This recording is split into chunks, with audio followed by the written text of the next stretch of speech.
আমার বাজরিগার পাখিগুলো শিলা থেকে 2টা ডিম নিচে ফালাই দিয়েছি। সকালে একবার দিয়েছিল, আমি আবার ঠিলাতে ঢুকিয়ে দিয়েছিলাম।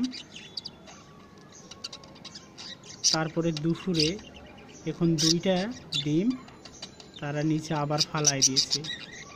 এটার কারণ কি আমি নিজেও জানি না, কেন ফালাই দিয়েছে। ডিমগুলো নষ্ট কিনা। ডিমগুলো বয়স হচ্ছে প্রায় 15 দিনের মতো।